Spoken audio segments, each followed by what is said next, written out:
Hi, everyone. I'm Natalie Gawkner. I represent the political center. This is Both Sides of the Aisle. And on the political left, Shireen Gorbani. Hello. And hey, listeners. Hope you're doing well. And on the political right, John Dougal. Hey, always great to be with you. Yeah. And I'm doing well. Good. Yeah. And listening.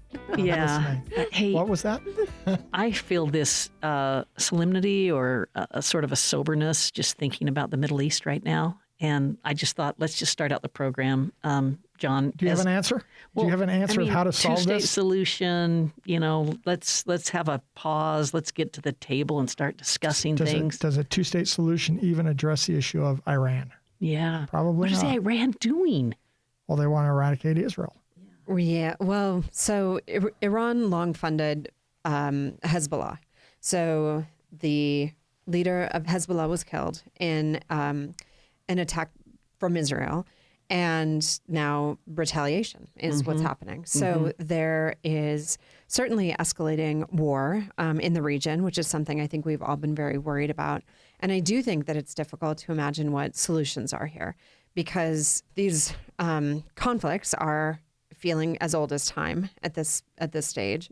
And I think we have leaders for different reasons that are entrenched without a lot of, I don't think, good options. Yeah. There's been a lot of political change in Iran.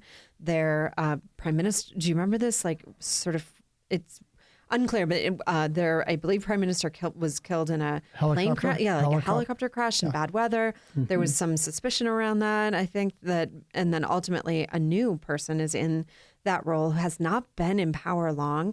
And so what that person's kind of tone and tenor is a bit unknown. Like, there are many factors at play here. So I want to put an economic lens on this. Sure. And the way I want to do that is... It's all about money with you. Well, this will... this might, not match what a lot of people think, what a lot of listeners think. But the U.S. economy's been growing at 3% GDP. Inflation's at, 4%. That's full employment. Grocery, rent, gas prices are flat or down. People have more equity in their homes than they've ever had.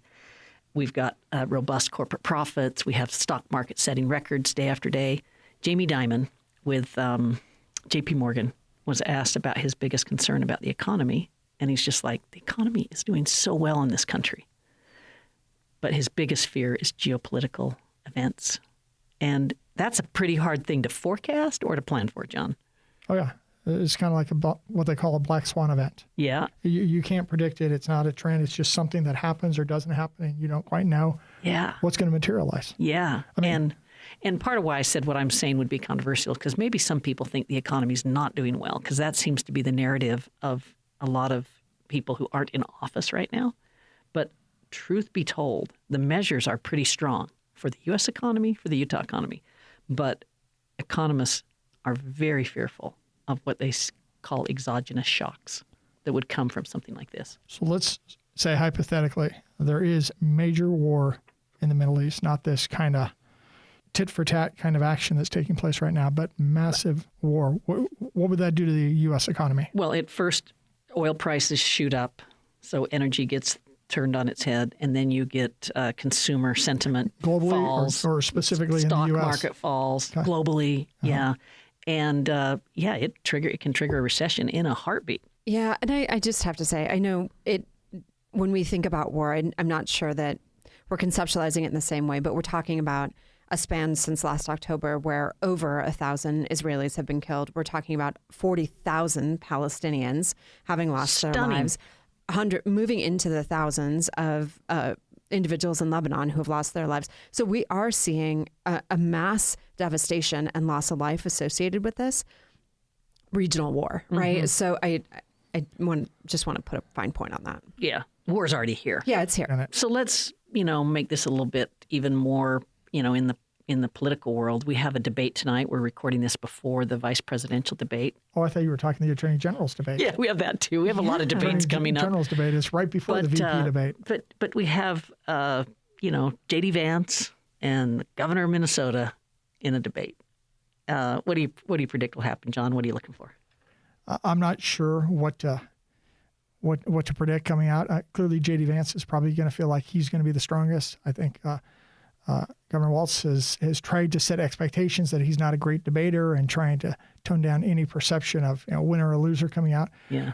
The question is, how much will Walz try and tag Vance with some of his awkward, clumsy, inappropriate comments he's made over the last few months? How much will Vance try and tag Walz with his liberal agenda and tying it to the problems that everyday Americans feel with the Biden administration? Yeah. And hopefully Vance does a better job, from my perspective, really articulating a better vision of where the country can go rather than getting distracted like Trump got in that other debate with Kamala. Shireen, when you think of foreign policy and these VPs as being, a heartbeat away from the presidency, that's a pretty interesting thought to think of a young J.D. Vance as becoming president. Yeah, I think it's interesting. I think it's concerning if you spend any time with Project 2025 and the way that sort of a more isolationist worldview is presented there.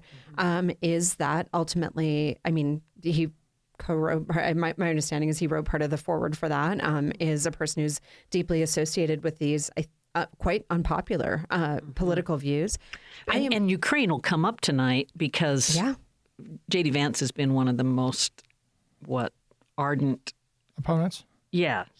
And I think it's going to be difficult because Trump did have such a unhinged debate performance. Really was set off by Harris's, I think, really excellent baiting him into kind of his worst tendencies. Now, I think what's interesting is that both of these candidates need to defend their running mates, right? But I think for J.D. Vance, it becomes complicated when you have said that Donald Trump is a person who should not be in power when he is our Hitler. Like, J.D. Vance has made some pretty complicated statements around Donald Trump's. I think we actually would agree that he's unfit to serve. But now he's become such a lapdog for him. I think he'll absolutely show up and be a much clearer voice for what I think Trump tried to do or should have tried to have done. Yeah. Well, and Zelensky was just here in the U.S., had some key meetings, so this will be interesting to overlay that with whatever the comments are made during the debate. And it was so interesting watching President Zelensky with Biden, with Harris, and with Trump, just to use all last names. Right. He had to do that. Yeah. Well, and then I think you're going to hear about the Middle East, I would hope. You're going to hear something about the border and the crisis at the border and so forth. So a little bit of news that hasn't gotten as much, bandwidth because there's so much news. But Senator Ron Wyden, this is the senator from Oregon, if I'm not mistaken. Your home state, John, right? My home state. He's proposing adding 6 justices to the Supreme Court. He's got a sweeping reforms bill. Wow. Court packing, huh? Well, this is interesting. Expand it by 6? That's big. What do you know about this, John? Not much, other than there's been things that have bubbled up over the years that have come and gone about, what I would call court packing. We don't like the direction the court's going, so we're going to stuff some more people on it in one fell swoop. And I don't agree with those, that agenda. Yeah. I do understand some that want to put some kind of age limit on, and how do you phase this in? And you serve an 18-year term, and then you cycle into, if you will, emeritus status. And somebody I can understand that, but phasing it in over time makes it kind of problematic because it really throws the numbers either in favor of the Democrats or in favor of the Republicans, depending at what point it's done when you throw 6 more on. What would you add? And the Wood administration. Well, I would just say now we are fully in a position where Republicans are putting Republicans on the Supreme Court. It wasn't always like that. It wasn't always as hyper-partisan as it is now. But I think, it's interesting to hear your concerns about court packing, but very little concern about the amount of dollars that mega right-wing donors can pack into the pockets of people like Clarence Thomas. So I would just say, for me, I would love to start at just ethics reform and have an actual code of ethics for this body. Yeah, I certainly think there could be reason to expand the court. It's been done in the past. There's not. My concerns about that, I would say, are a little bit further off and maybe less so. I would love to see ethics reform. I would love to see real accountability when we have this kind of influence from outside donors to our Supreme Court. And then I do really think term limits for me does make sense, whether that's 18, Yeah. whatever it may be, concerns about And I law. will note, judges, lawyers, including judges, have an ethics duty in and of just their profession, Yeah. above and beyond. Would love to see it So enforced. let's not. Yeah, another big economic event. We'll just wind up this segment with this, but we have 45,000 dock workers on the East Coast, on the Gulf Coast, who've walked off the job today. And this hasn't happened for almost 50 What percentage years. of our imports come on the those coasts versus the West Coast? Yeah, I don't know, but It's sizable. yeah. It's like, I think, about half. Okay, makes sense. But the other thing is that we've got President Biden, who's basically said he won't invoke the Taft-Hartley Act, anti-union, where you can go in and stop the strike. And force them to work. Yeah, and so this is bad news, I predict, for the Harris campaign, Yes. And why? because it's going to hurt our economy, and it will feed into the narrative of we need different leadership. I was just thinking about how wild. Do you remember the Ever Given when it was lodged in the canal? My friend, that was This her, is the Suez Canal. her Halloween Yeah. costume. It was the Suez This Canal. was during COVID. I mean, it was awful. It was awful, but these kinds of things, I guess that it's probably not quite at the level of a Black Swan event, but when you think about the impact of these closures of major transit ways for goods, there's huge economic impact on that. So I agree with you. I think this is bad. Yeah, John, last word on that. Well, and we've come from the perspective, and we saw this shift with COVID, but shipping from overseas into the United States was pretty cheap. And you could almost get to the point for lots of things, T-shirts, whatever it might be, you could almost ignore the cost of transport. And clearly, reliable supply chains is more critical. And when we're seeing impacts, whether it's COVID, whether it's transportation challenges, strikes on dock workers, all of that impacts what we perceive as a reliable supply chain with just-in-time delivery. Yeah, never a dull moment. All right, in our next segment, we will talk about local politics. Stay tuned, everybody. You're listening to Both Sides of the Aisle on Utah Public Radio. We love to hear from listeners like you. If you would like to send us a comment, email bsotapodcast@gmail.com. That's bsotapodcast@gmail.com. Thanks for listening.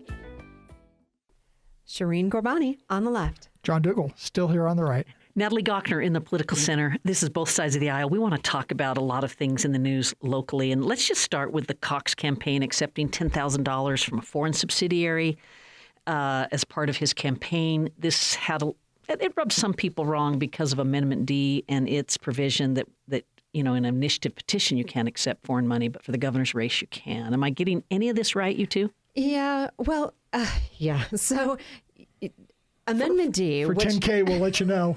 Yeah, we'll just take a pause here to say, voters, you will see Amendment D on your ballot, but it is officially not being counted. The Utah Supreme Court has said because of the misleading nature of the way that it was described and because they failed to publish in the newspapers as is required by Utah law, that Amendment D won't appear. But one of the, I think, things that was sort of most deceitful about the way that the, I guess it was Speaker of the House and President Adams wrote the language that appeared for Amendment D specifically highlighted the outside influence of foreign money into a ballot initiative. So to see then, that they're totally, it's completely allowed for our elected representatives to accept this money. I would be interested to look at their contributions and see if they have a similar record. But when we have things that are under review from the state, they're held up because they don't seem like they're a good idea for environmental reasons or otherwise. Then a $10,000 check shows up to the governor's office. Then we've reconsidered the proposal from, for in this example, it is Blackstone Minerals, Nevada, applying for water rights on the Green River. The decision was reversed then after the donation came in is not good. It looks bad. John, anything to add there? Well, this is one of those issues where clearly it's a lithium extraction, application that's been submitted. It's being extracted here in Utah. So there's, a question of what does it take? And I know for a lot of folks, they're going to look and say, 10K, that's a lot of money. In a governor's race, 10K is a pretty It's modest. one table at his gala. It's a modest donation. Yeah. And so companies, and this is one of those things some people don't understand, but companies, donations is one of the way they have to influence the political process. And it doesn't mean they're buying it or anything like that, but it's one way for influence and to convey their support or opposition and so forth. And clearly, this is a company that's doing business in Utah. The question is whether they can expand or not. They're wanting permission to expand. And oftentimes, there's a great separation between what's taking place on the regulatory side versus what donations are happening to the governor. But it's really easy to connect it together and assume there's something there that might not really actually be there. Yeah. But it is kind of interesting to say we don't want foreign money for Amendment D at the same time. Happy to take it for our own campaigns. Yeah. I'll just say from the political middle, I don't know this state engineer, Teresa Wilhelmsen, but I've known past state engineers. I know the director of the office, Joel Ferry. I've found everything about our Department of Natural Resources to be very professional, and I just think this has bad optics, but I don't question her decision. Okay, we've got a lot of things going on locally for the presidential election, and let's just start with Lieutenant Governor. She's basically said, she won't be making any endorsements. I feel like I always call her Hendrickson, but her last name's Henderson. Yeah, Deidre Henderson. I'm sorry I say that. I said that last week. She's a terrific talent, a great leader. She's over our election. She's doing a lot of things to help both ensure and communicate the integrity of our elections in the state. Yeah. But she's made it clear, John and Shireen, that she won't be making an endorsement. Her boss has. So any comments there? Well, if I'm not mistaken, she didn't. Did she endorse Nikki Haley?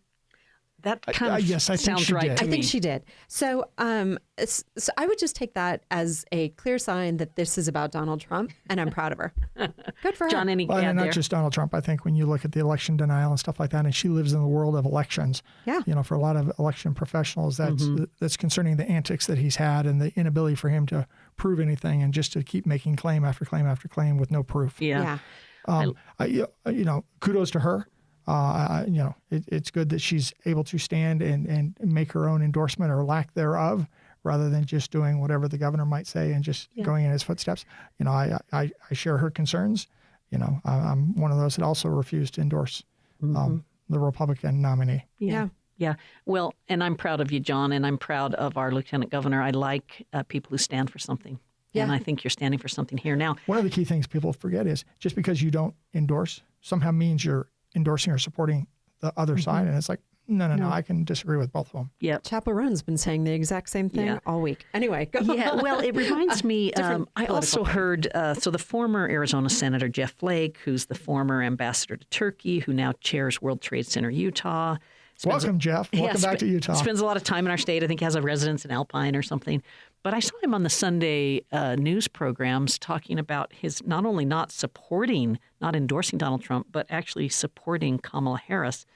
He made a really, I thought, articulate plea for why Donald Trump is not a conservative.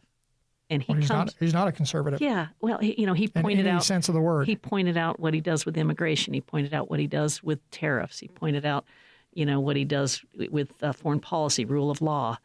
And I thought it was very well reasoned. And I'm like, Jeff Flake, good on you, and go run for higher office. John, you seem alert here, so we'll go to you first and then to Shireen. Higher office. Are you saying run for president? Yeah. Because he's been a U.S. senator. But I will tell you, he will be. He is my number one pick to be in the cabinet as the Republican that crosses over. But your thoughts, John, and then get Shireen.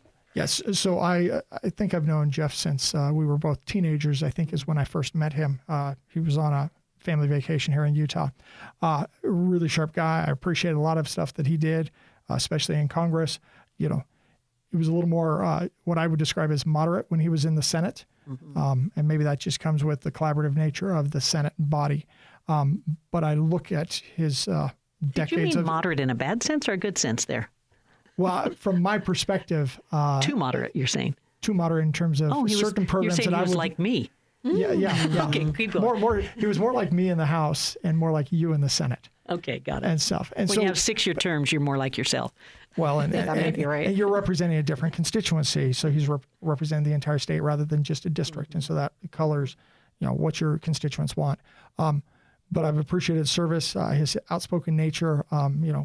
We all, there's lots of us that have concerns with Donald Trump, and we all come down in different positions. But yeah, for those that claim that somehow Trump is a conservative, no, Flake's absolutely right. There's really nothing conservative about him. He's an opportunist. He's a populist. he will leverage big government to his advantage whenever he can. Yeah. I totally agree. I'll just say, Jeff Flake, having served as the ambassador to Turkey, is also an interesting component of this. What Turkey is, when we think about all the conflict happening in the Middle East, that is on Turkey's back door. And so to think about somebody who just came out of a region with so much instability and to say, I really believe that Harris is the correct choice for this moment, to me says a lot. Yeah, and he worked with her in the Senate, so he knows her. Shireen, let's stay with you for a minute. You're not LDS, but we're seeing both the former president, Donald Trump, and the current vice president wooing the Latter-day Saint vote. And it's happening in a lot of ways. They're holding Zoom calls with Latter-day Saints like Evan McMullen, asking about things. I guess the former president, I think, hosted some folks at Mar-a-Lago to talk about the Mormon vote. And I guess I've never you weren't thought included. No, I wasn't included. I wasn't included in either, but I'm thinking of the either. Mormon vote. I mean, it's not that big, relatively speaking, but in Arizona, what is it, about 25% of the vote? Is it that big? I think it's less than that. Less than yes. that. But it's Okay, is it sizable 10%? enough, sizable enough. Or is to it I double feel like digits? I just heard that it's 6. I think, okay, I'm going to go with that. I think that, because I remember when I heard it, I thought, oh, that's low. But in any case, at 6%, That can in a swing an swing election. state, that's a big deal, I guess. I was not raised in the Church of Jesus Christ of Latter-day Saints. However, I spent a lot of time, especially in 2018, knocking on doors in places like North Salt Lake, Bountiful, talking to Republican voters, moderate Republican voters, because those are people who are in the universe of folks I thought I could maybe capture when I was running for the United States House of Representatives. And I will tell you, I think the thing that was so insightful to me about that experience, talking to a lot of Mormon folks on the doorsteps, is I do fundamentally believe, because they told me, they were deeply concerned about Donald Trump's character, and they were very concerned. The number one issue that I felt like we had a lot of shared values around was immigration. And I think that generally, I mean, I'm speaking to you, you're both in the room, but my sense is, even though folks in the LDS Church tend to lean right, there is a moral compass in there still that I think directs away from somebody like Donald Trump. And I just heard it over and over and over honestly, again. I really did. Yes, yeah. And really I'm just thinking, I'll speak as an LDS person, I'll speak as a woman, but the character of our former president is not the kind of guy that we emulate, want our children to be, aspire to be. And everyone wants to separate character from policy. And just like there's a better choice. And I think in the role of president, character matters as much as policy for me. Yeah. So on this point, we have LDS General Conference coming up this weekend. John, do you expect anything to be said over the pulpit that gets anywhere near sort of informing voters about making an informed decision? I would not be surprised. They've done it in the past. I would not be surprised if we have a talk along the lines, or perhaps two, about getting along with folks that have differing perspectives. Probably won't call out politics per se, but we'll just say get along with folks you disagree with, build fences. Mend fences. Build bridges. Build bridges. Work with folks.